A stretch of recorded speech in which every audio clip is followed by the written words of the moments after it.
Britain is about to get £500 poorer per household, and the government just told you to deal with it. A war nobody asked for is driving energy prices through the roof. Every newspaper in the country printed the same headline this morning, and it wasn't flattering to anyone in charge. Meanwhile, British roads are literally crumbling beneath your tires, and the promise to fix them, quietly abandoned. On the American side, Trump has declared 4 goals for his war with Iran and 0 plans to achieve any of them.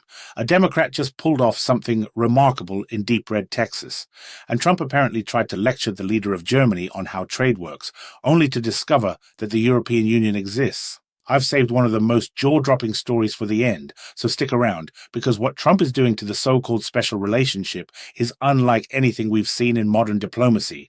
If this kind of honest, research-driven analysis matters to you, and I truly believe it does, please hit that like button and subscribe. Every single like helps YouTube show this to more people who need to hear it. And if you're in a position to sponsor the channel or use super thanks, I want you to know that it genuinely keeps this work going. We spend hours every day researching, cross-referencing, fact-checking, because the last thing the world needs is more fake news. Your support makes that possible.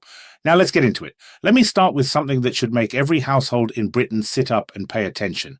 The Resolution Foundation, one of the most respected economic think tanks in this country, has just released an analysis showing that a war with Iran will add roughly £500 a year to the average energy bill. £500.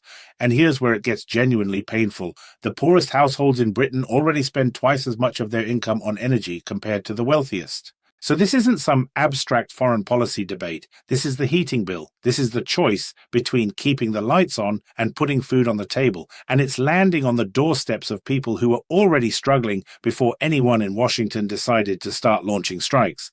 But what most people miss is how this connects to everything else happening in British politics right now.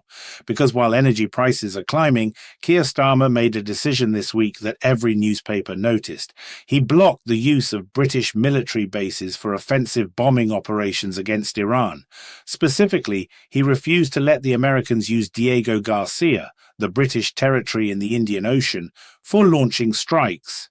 And he did it by invoking Article 51 of the United Nations Charter, which only authorizes military force in self-defense, not preemptive or offensive operations. Now that's a significant legal and political line to draw. Starmer essentially told Washington, you can defend yourselves, but you cannot use British territory to wage an aggressive war. And the legal reasoning matters here because Article 51 is very specific. It covers the inherent right of self-defense if an armed attack occurs. It does not cover, and this is critical, a decision to launch strikes based on what you think might happen next. And here's where things get even more intriguing. Every major newspaper in Britain woke up this morning and ran essentially the same headline. The Daily Telegraph, The Times, The Eye, The Daily Mail, all of them led with the confrontation between Trump and Starmer. And the consensus across editorial lines was striking. This was not Churchill and Roosevelt. This was not the special relationship at its finest. This was, to put it plainly, an American president publicly humiliating a British prime minister for daring to follow international law. The phrase that kept appearing was, Trump is no Churchill. And when papers as politically different as the Telegraph and the Eye agree on something, you know the establishment consensus has shifted. Britain's media class, left and right, looked at this moment and saw the same thing, an ally being treated like a subordinate. Now I want to talk about something that might seem smaller, but is actually a perfect illustration of what's gone wrong with how this country is run. British roads. Stay with me on this, because the numbers tell a story that's bigger than potholes. The government promised, loudly and publicly, to fix 1 million potholes. That was the headline pledge, the kind of thing that sounds like action. And what happened? The promise collapsed, not quietly, not gradually, but completely. The roads are getting worse, not better. Local councils are overwhelmed. The backlog of repairs is growing. And if you drive anywhere outside of central London, you already know this. You feel it in your suspension. You see it in the damage to your tires. You hear it from your mechanic. But here's why this matters beyond inconvenience. Roads are infrastructure. Infrastructure is the skeleton of a functioning functioning state. When your roads fall apart, it's not just about potholes. It's about what kind of country you're living in. It's about whether the basic contract between citizen and government, you pay taxes, they maintain the roads, still holds. And right now, based on the evidence, it doesn't. Britain's roads have become a symbol of systemic decline, the kind of decline that isn't dramatic enough for breaking news, but grinds away at public trust every single day. A government that can't fill holes in the ground is asking you to trust it with foreign policy, energy strategy, and the future of the health service. Think about that for a moment. If you're finding this analysis valuable, drop a comment below. Tell me what you think about Starmer's decision on Iran or about the state of your local roads. Comments genuinely help this video reach more people, and I read every single one. Also, if you haven't subscribed yet, now is the time, because we're covering these stories every day, and the most interesting part of today's episode is still coming. Now let's cross the Atlantic, because what's happening in American politics this week is frankly extraordinary. And it starts with Trump's war on Iran. The president has publicly declared 4 objectives for the military operation, which he's calling Operation Epic Fury. But here's the problem, and it's not a small one. He has announced goals without any coherent plan to achieve them. No timeline, no exit strategy, no clear definition of what success looks like.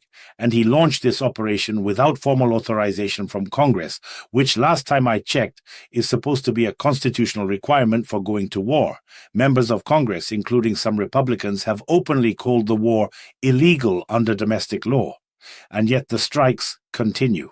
And if you're wondering why this matters for Britain, go back to what we just discussed. Starmer blocked Diego Garcia precisely because the legal basis for this war is so shaky. Even America's closest ally looked at the evidence and said, no, we can't be part of this. That tells you something about how the rest of the world is viewing what Washington is doing right now. But that's not the whole story yet. Because while Trump is focused on Iran, something genuinely surprising happened in Texas. The Democratic primary saw a candidate named Talarico win decisively, and the turnout numbers are what caught everyone's attention. 2.3 million people showed up to vote in the Democratic primary. Compare that to 2.05 million on the Republican side in Texas. Let me say that again. More people voted in the Democratic primary than the Republican primary in one of the most reliably red states in America. Now, does that mean Texas is about to turn blue? Probably not, but it means the energy, the enthusiasm, the willingness to actually show up, that's shifting. And in politics, enthusiasm is everything. Meanwhile, Kristi Noem, Trump's Homeland Security Secretary, was hauled before the Senate this week over ICE operations that resulted in a person's tragic end. The family wanted an apology. Noem refused, not deflected, not softened, refused outright. Under direct questioning from senators, she maintained that ICE agents acted appropriately, even as the evidence suggested otherwise. And this is the person in charge of the agency that enforces immigration law across the entire country. The refusal to apologize wasn't just callous, it was strategic. It sent a message to every ICE agent in the field: we have your back, no matter what. Whether that message makes America safer or more dangerous is a question worth sitting with. And then there's the moment that might be the most revealing thing Trump has done all week, and the competition for that title is fierce. The new German Chancellor Friedrich Merz was apparently advised by Trump to cancel trade with Spain, just stop trading with Spain. And when Merz tried to explain that Germany can't unilaterally cancel trade with an EU member because, well, the European Union exists and has a common trade policy, Trump seemed genuinely confused. The leader of the most powerful country on earth apparently didn't know that EU member states share a trade framework. Or if he did know, he forgot. Either way, it's the kind of moment that makes you wonder who's briefing this man before meetings with world leaders. The answer, increasingly, appears to be nobody. Now, I saved this story for last because I think it captures something essential about where we are in 2026. Multiple British commentators have started using the phrase Britain Derangement Syndrome to describe Trump's behavior toward the United Kingdom, and when you look at the pattern, the phrase fits. The Chagos Islands dispute, where Trump has been attacking Starmer over a deal that was negotiated under the previous Conservative government, the false claims about Sharia courts operating in Britain, the bizarre fixation on wind turbines. One by one, these might seem like random provocations. But taken together, they form a pattern that looks less like foreign policy and more like an obsession. And here's what makes this genuinely unprecedented. America has had disagreements with Britain before. Suez in 1956. Iraq war intelligence in 2003, but those were policy disputes between governments that fundamentally respected each other. What we're seeing now is something different. This is a president who appears to view an allied nation not as a partner to be consulted, but as a target to be disciplined. The attacks aren't based on real policy disagreements. They're based on fabrications, half-truths, and what can only be described as fantasies about what Britain actually is. When you accuse a country of having Sharia courts when it doesn't, you're not engaging in diplomacy, you're engaging in something else entirely. And the question Britain needs to ask itself, the question that I think will define the next few years of transatlantic relations, is this: what do you do when your most important ally starts treating you like an enemy, not because of anything you've done, but because of what they've imagined you to be? That question doesn't have an easy answer. And maybe that's the point. Maybe the era of easy answers in the special relationship is over. What comes next will depend on whether leaders on both sides of the Atlantic can separate reality from fiction, and whether voters in both countries demand that they do. The ground is shifting, and not just in geopolitics. In Texas, primary booths on crumbling British roads, in the gap between what leaders promise and what they actually deliver. The patterns are there if you're willing to see them. If this episode gave you something to think about, and I hope it did, the single best thing you can do right now is hit that like button. It sounds simple, but it changes everything. Every like, every comment, every share tells YouTube's algorithm that this content matters, and that pushes it out to people who might never find it otherwise. If you want to go further, consider sponsoring the channel or using super thanks. Producing independent content like this takes real work. Hours of research, fact-checking, cross-referencing sources, making sure every claim holds up. We don't have a corporate newsroom behind us. It's just this team, this commitment, and your support. That support is what keeps us independent, what keeps us honest, and what keeps us going. Drop your thoughts in the comments. I genuinely want to know what you think about Starmer's Iran decision, about those Texas numbers, about Trump's apparent confusion over how the EU works. This community is built on conversation, and yours matters. Thank you sincerely for being here.